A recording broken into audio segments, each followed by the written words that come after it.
Hello friends, astronomy channel में आपका स्वागत है। सूर्य द पेरेंट प्लेनेट पार्ट 3। आज हम सूर्य के बारे में थोड़ा सा 12 हाउसों में इसका क्या महत्व है और ये कैसे वर्क करता है तो उसके बारे में बताएंगे। सबसे पहले हम केंद्र लेकर चलते हैं।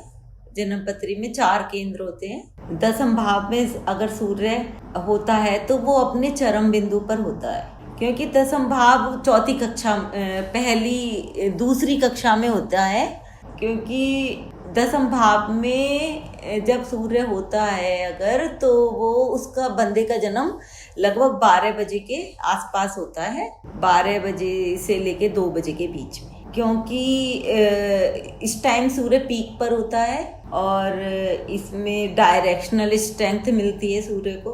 दसम भाव में सूर्य का संबंध एक्सटर्नल एनवायरनमेंट से होता है, मतलब इसमें कोई रिलेशन का इतना वो संबंध नहीं होता सूर्य अगर दसम भाव में होता है, क्योंकि दसम भाव कर्म भाव होता है। इसलिए इसे कहा है कि एक्सटर्नल एनवायरनमेंट से संबंधित होता है।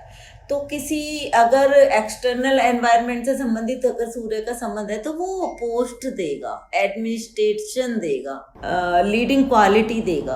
और क्योंकि सूर्य सेपरेटिव नेचर का होता है तो ये व्यक्ति को बहुत इंट्रोवर्ट और गंभीर भी बनाता है। दसम भाव का सूर्य बहुत अच्छा स्टेटस, फेम और इंटेलिजेंसी भी देता है। अगर कैरियर वाइज देखें तो ये 10th हाउस का सूर्य बहुत ज़्यादा सक्सेस देता है जीवन में। क्योंकि अगर कहते हैं कि अगर कर्म के भाव में सूर्य बैठा हो तो वो देने के कर्म करने के लिए बहुत ज़्यादा, मतलब कर्म करने के लिए प्रोत्साहित करता है। क्योंकि अग्नि का कारक है ना सूर्य, तो इससे हमें एनर्जी मिलती है, मोटिवेशन मिलता है। तो 10th हाउस का सूर्य वैसे भी उच्च के समान माना जाता है कि जैसे उच्च का सूर्य होता है मेष राशि में, तो उसके समान इसकी एनर्जी होती है 10th भाव में सूर्य। अब हम सेकंड जो केंद्र है हम उसको 7th को लेते हैं। 7th भाव जो होता है वैसे तो वो स्पाउस का भाव है, बिजनेस का भी है, पार्टनरशिप का है। और तो सूर्य अगर 7th भाग पार्ट में होगा, 7th भाव में होगा तो सूर्य क्योंकि सूर्य चूंकि सेपरेटिव नेचर का होता है, सूर्य इंट्रोवर्ट है, सेपरेटिव नेचर का है। तो इसके पीछे एक माइथोलॉजिकल स्टोरी है, लेकिन वो फिर हम किसी और समय किसी और वीडियो में बताएंगे, क्योंकि इसमें ये पहले ही इतनी बड़ी हो गई है। तो सेपरेटिव नेचर होने के कारण, क्योंकि स्पाउस का हाउस है तो हैप्पीनेस में तो इतनी हेल्प नहीं करता ये। ऐसे में जो स्पाउस से रिश्ते हैं वो दूसरों के सहयोग से ज़्यादा निभाए जा सकते हैं।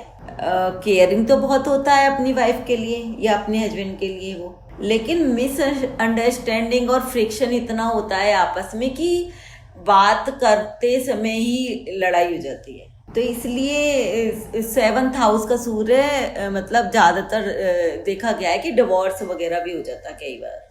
और बिजनेस में अगर देखें तो बिजनेस क्योंकि 7th हाउस से देखते हैं तो इसमें पार्टनरशिप को तो निभती ही नहीं है बिल्कुल। और पार्टनरशिप अगर निभानी भी पड़ेगी तो लीडिंग क्वालिटी होगी, ऑथर मतलब ये डोमिनेटिंग स्वभाव आ जाता है इसमें ना सूर्य से थोड़ा सा। अब इसका जो केंद्र 4th भाव में देखें सूर्य का क्या है। 4th भाव में सूर्य जातक को पैतृक संपत्ति दिलाता है, क्योंकि फादर का कारक है तो पैतृक संपत्ति का भी कारक है। क्योंकि हम 4th हाउस से संपत्ति देखते हैं, एग्रीकल्चर देखते हैं, लैंड देखते हैं, ये सब हम 4th हाउस से देखते हैं। तो और सन बैठा है तो फादर हो गया, तो पैतृक संपत्ति इसलिए बताया है। और जातक समृद्धशाली जीवन व्यतीत करता है, मतलब 4th हाउस से सुख का स्थान है ना 4th भाव, समृद्धि का स्थान है। तो इसलिए समृद्धिशाली जीवन व्यतीत करता है अगर सूर्य 4th हाउस में है। लेकिन माता पिता से थोड़ा दूर रहता है, क्योंकि 4th भाव माता का कारक है और पिता का 9th भाव है। तो 9th तो 4th से 8th हो गया, तो थोड़ा सा बाधा मतलब बातचीत में दूरी, बाधा, या किसी भी या काम, ऐसा व्यक्ति का जो वो होगा, मतलब बच्चे होंगे वो दूर होंगे, कहीं जॉब वॉब करते होंगे, इस तरह से मतलब थोड़ी दूरी बना के रखेगा। और पेट की भी प्रॉब्लम देता है, क्योंकि 4th हाउस से हम पेट भी देखते हैं और हार्ट प्रॉब्लम भी देखता है अगर एफ्लिक्टेड हो तो। वैसे ऐसा व्यक्ति ना जो 4th हाउस में सूर्य होता है वो सेल्फ मेड भी होता है। तो 4th भाव के बाद अब हम आते हैं लग्न में, चौथा केंद्र। लगन में जब सूर्य होता है तो नेटिव की पॉजिटिव थिंकिंग होती है बहुत, क्योंकि जो लगना है वो हमारा व्यक्तित्व है, वो हमारी बॉडी है। तो अगर सूर्य उसमें बैठा होगा तो सूर्य की जो क्वालिटी है सारी उस व्यक्तित्व में आ जाएंगी। बहुत स्ट्रेट फॉरवर्ड बोलने वाला व्यक्ति होगा और सेल्फ सेंटर्ड इंट्रोवर्ट भी होगा। उसे थोड़ी मोटी हेल्थ प्रॉब्लम भी होगी सूर्य के इसमें बैठने से, इसलिए ऐसे व्यक्ति को सूर्य को जल जरूर देना चाहिए और गायत्री मंत्र का पाठ जरूर करना चाहिए। वैसे लेकिन जीवन में व्यक्ति के ऐसी उमंग होगी कि जैसे उगते सूरज में प्रफुल्लता और संपन्नता होती है, वातावरण बहुत आभा लिए होता है, उगते सूर्य की आभा होती है ना, जैसे ऐसे चेहरे पर उसकी आभा होगी। बहुत रॉयल व्यक्तित्व होगा, कुछ गंजापन लिए हुए होगा, बाल कम होंगे क्योंकि लगन तो पूरी बॉडी है हमारी, और कलर भी बालों का ब्राउन होगा तो सूर्य के सारे सिग्निफिकेंस आ जाएंगे। थोड़ा डोमिनेटिंग भी होगा, अपनी बात को हमेशा सिद्ध करने वाला होगा, चाहे वो गलत ही कह रहा हो तब भी, और ब्रॉड माइंडेड होगा लेकिन थोड़ा।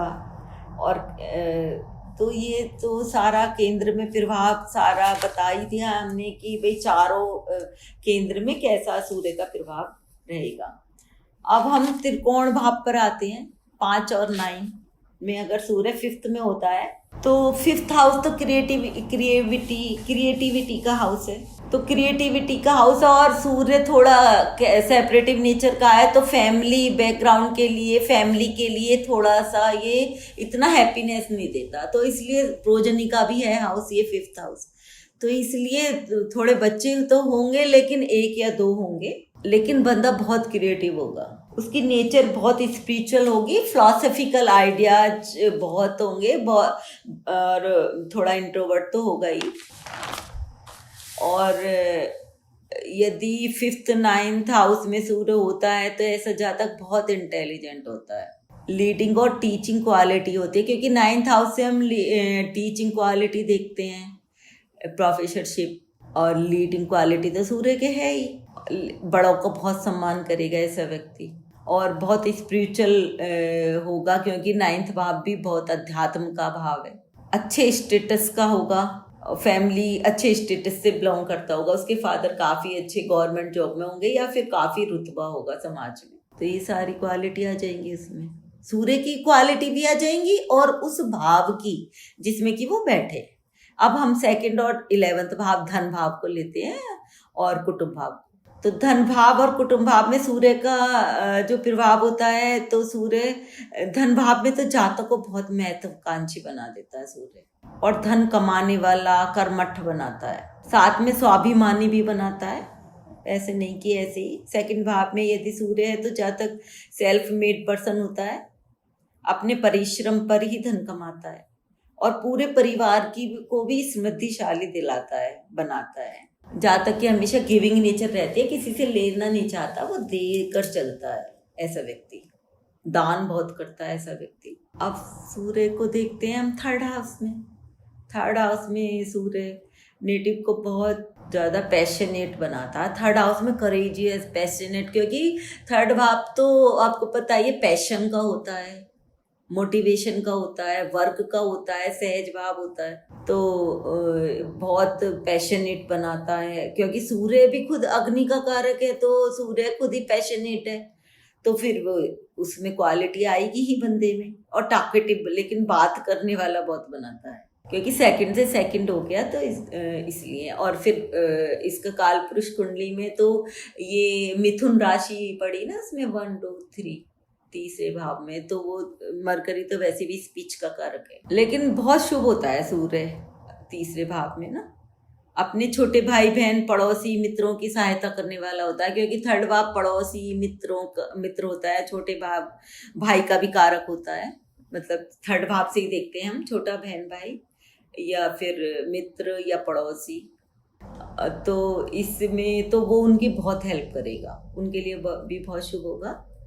ऐसा व्यक्ति बहुत उदार व्यक्तित्व का इसलिए होगा क्योंकि सूर्य बैठा है कुछ तो, और सूर्य की तरह ही वो वर्क भी करेगा, फिर बहुत मेहनती होगा, अपना भाग्य खुद बनाने वाला इंसान होगा ऐसा व्यक्ति, अपनी बाजुओं पर अपना उसको भरोसा होगा। और अब हम आते हैं 6th हाउस में। 6th हाउस में तो सूर्य शत्रुओं का भाव है 6, तो उस शत्रु उसके आगे टिकेंगे नहीं, क्योंकि सूर्य तो डोमिनेटिंग होता है, लीडिंग होता है, क्वालिटी का होता है। तो अरे ये शत्रु तो उसके आगे कहाँ टिक पाएंगे। बहुत आत्मविश्वासी होता है ऐसा व्यक्ति, अच्छे और कर्म करने वाला, अच्छे कर्म ही उसके जीवन का उद्देश्य होता है। शत्रुओं के प्रति भी उसकी दयालुता भाव होती है, उदारता होती है, उनको भी देकर चलता है और उनसे बदला लेने की नहीं सोचता, और उनको लेकिन अगर वो कुछ करते हैं तो उनको भी माफ करने की क्वालिटी होती है। यदि सिंह राशि होती है और सूर्य 12वें या 6वें घर में होता है तो विपरीत राजयोग बनता है। मतलब ये ना 3 विपरीत राजयोग होते हैं, 6, 8वें और 12वें से। हर्ष, सरल और विमल, ये 3 योग होते हैं। तो 6 में सूर्य, 1 में सूर्य हो और दूसरे में उसकी राशि हो, तो इससे एक विपरीत राजयोग बन जाएगा। तो इससे मतलब विपरीत राजयोग इसलिए कहा है इन्होंने कि ये तीनों दुभाव है, मतलब बुरे भाव है, खराब भाव है। और लेकिन अगर इसमें कोई प्लेनेट ऐसा बैठे कि उस एक में राशि हो और एक में वो प्लेनेट हो, तो वो उसको पॉजिटिव नेगेटिव जैसे पॉजिटिव होता है तो पॉजिटिव रिजल्ट दे। धन, पुत्र, मित्र का पूर्ण सुख मिलता है ऐसे व्यक्ति को, वो सबका ही प्यारा होता है। लेकिन सिंह जिस भी हाउस का लॉर्ड होकर 6ठे हाउस में बैठेगा तो उस हाउस को संबंधित रोग तो देगा ही जरूर, क्योंकि 6ठा भाव जो है रोग का कारक है। और सिंह राशि से मतलब 6ठा भाव रोग का कारक हो गया, और अगर उसमें सूर्य बैठा या सिंह राशि हुई तो उसको रोग सूर्य से संबंधित ही देगा। जो सूर्य के लिए हमने डिजीज बताई थी, जैसे हार्ट डिजीज दे सकता है, हाइपरटेंशन दे सकता है, फीवर दे सकता है, इस तरह के जो भी रोग सूर्य से संबंधित है वो जरूर देगा। और अष्टम भाव में अब आते हैं। अष्टम भाव मृत्यु का भाव होता है, लेकिन वुमेन्स के लिए, स्त्रियों के लिए ये सौभाग्य मांगल्य स्थान होता है। सूर्य को तो शुभ सात्विक ग्रह का दर्जा प्राप्त है ही, और सूर्य आत्मा का कारक भी है। तो अष्टम भाव लेकिन मेडिटेशन का और इनर का भी कारक है, गुप्त स्थान है वैसे। और जो ऋषि मुनि जो भी संन्यास लेते हैं और जो समाधिस्थ अवस्था में पहुंचते हैं वो अष्टम के बिना नहीं पहुंच सकते, अष्टम भाव के बिना। अगर अष्टम भाव में सूर्य बैठा हो और शनि बैठा हो तब तो वो 100% समाधिस्थ अवस्था तक पहुंच जाएंगे, उनके ग्रह अनुकूल होंगे सारे, और भी बातें होंगी। लेकिन इन सब बातों के लिए भाव भावेश कारक अनुकूल होना चाहिए। भाव भावेश मतलब भाव का लॉर्ड, और कारक मीन्स जो उस भाव का कारक है। और अगर सन अष्टम भाव में है तो ऑकल्ट साइंस में भी इंटरेस्ट देगा बंदे को, ज्योतिषी में देगा, और मैटेरियलिस्टिक लाइफ से थोड़ा सा वो डाइवर्ट करेगा माइंड उसका, स्पिरिचुअल की तरफ ज़्यादा जाएगा ऐसा नेटिव ना। तपस्या साधना के लिए वो बहुत मेहनत करेगा, और सैटर्न का अगर सहयोग मिल जाए तो फिर तो उससे वो पॉजिटिव रिजल्ट्स आएंगे उसके, वो इसमें सक्सेस भी हो जाएगा, चाहे सैटर्न की दृष्टि क्यों ना हो। अब सूर्य को देखते हैं 12वें भाव। 12वें भाव तो विदेश का भी कारक है, साधु सन्यासी भी बनाता है, दान भी करवाता है और खर्चा भी करवाता है 12वां भाग। तो अगर सूर्य 12वें भाग में है तो वो थोड़ी सी साधुत्व देगा, मतलब कि नेचर देगा, साधु जैसे होते हैं उस तरह की नेचर देगा बंदे की ना। और ये 12वां भाग भी हमारी सीधी आंख का कारक है। अगर सूर्य इसमें बैठा है और एफ्लिक्टेड है किसी प्लेनेट से तो सीधी आंख पे भी इसका प्रभाव पड़ेगा, जरूर कुछ ना कुछ प्रॉब्लम होगी। हॉस्पिटल का भी कारक है 12th भाव। ये तो जब हम 12 भावों के बारे में बात करेंगे तो उनकी सबकी सिग्निफिकेशंस बताएंगे। यदि जातक विदेश में रहता है तो जातक को सूर्य वहाँ 12th भाव में होने से वहाँ पे फेम मिलेगी, विदेश में नेम फेम मिलेगी। जातक बहुत सक्सेस होगा।